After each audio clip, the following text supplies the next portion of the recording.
Politicians कैसे अपना mind game खेलकर जनता को अपने जाल में फंसाते हैं, कैसे आपको जिस चीज़ की एक्चुअल में ज़रूरत है वो चीज़ ना देकर जिस चीज़ की आपको सिर्फ टेम्परेरी ज़रूरत है उस चीज़ को आपकी एक्चुअल नीड बताकर आपको उसे दिया जाता है। और जनता भी यही सोचती है कि सरकार हमारा अच्छे से ख्याल रख रही है।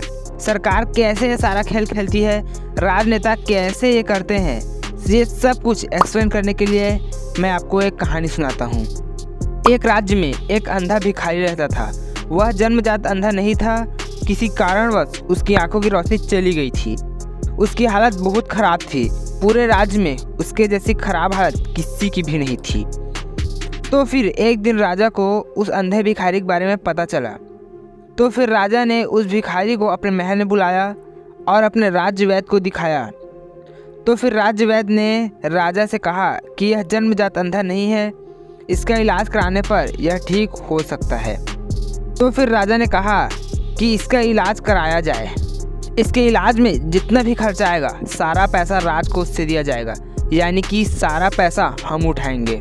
फिर राजा ने कहा कि सेनापति राज्य में ये ऐलान करा दीजिए कि आज से हम इसके इलाज कराने का दायित्व उठाते हैं।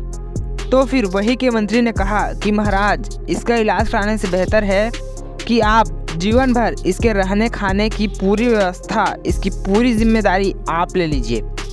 राज्य में ये ऐलान करा दीजिए कि आज से यह जब तक जीवित रहेगा तब तक इसके रहने खाने पीने इसकी पूरी जिम्मेदारी आप उठाएंगे। तब महाराज ने कहा, इससे क्या होगा, इस अंधे की मुख्य समस्या तो वही रहेगी, इसकी परेशानी तो दूर नहीं होगी, सिर्फ इसे रहने खाने का सुख मिलेगा। तब इसका जवाब देते हुए मंत्री ने कहा कि महाराज, अगर आप इसके आँखों का इलाज करा देंगे तो यह आत्मनिर्भर तो बन जाएगा, इसकी जो मुख्य समस्या है वो तो ख़त्म हो जाएगी और ये अंधा जहाँ भी जाएगा आपकी प्रशंसा करेगा, आपकी महानता के गुण गाएगा। लेकिन इस बात को, इस कार्य को लोग सिर्फ कुछ समय के लिए याद रखेंगे, कुछ सालों के लिए याद रखेंगे। बीतते समय के साथ लोग भी इस बात को भूल जाएंगे कि आपने इसके ऊपर कितना बड़ा उपकार किया है।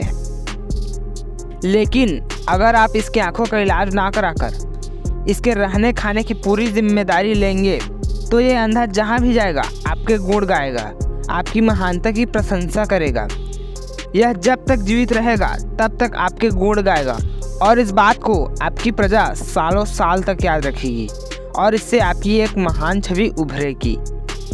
और फिर महाराज ने वैसा ही किया जैसा कि उसके मंत्री ने बोला था। वो राजा चाहता तो उसकी आंखें ठीक करके उसे आत्मनिर्भर बना के छोड़ सकता था, लेकिन उसने ऐसा नहीं किया। क्यों? सिर्फ अपनी एक महान छवि उभारने के लिए। जस्ट सेम टू सेम आजकल के राजनेता भी ऐसा ही करते हैं। वो लोगों को कुछ वैल्यूएबल चीज़ सिखाकर या देकर उन्हें आत्मनिर्भर बना सकते हैं, लेकिन वो ऐसा नहीं करते। वो फ्री में चावल बांट देंगे, बेरोजगारी भत्ता दे देंगे, लेकिन जिस चीज़ की उन्हें एक्चुअल में ज़रूरत है वो उन्हें नहीं देंगे।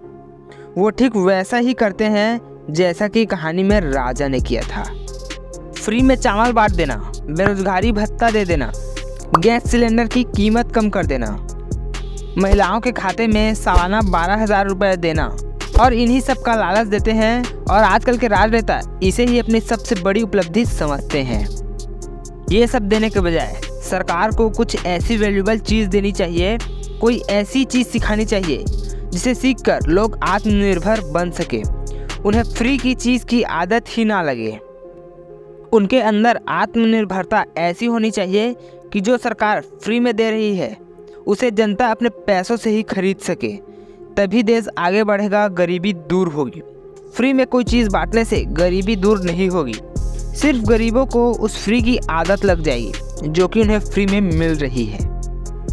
और जितना पैसा ये फ्री में बांटने के बारे में सोचते हैं, अगर उतना स्टूडेंट्स और जनता को कुछ वैल्यूएबल चीज़ सिखाते तो आज हमारा देश कहाँ से कहाँ होता।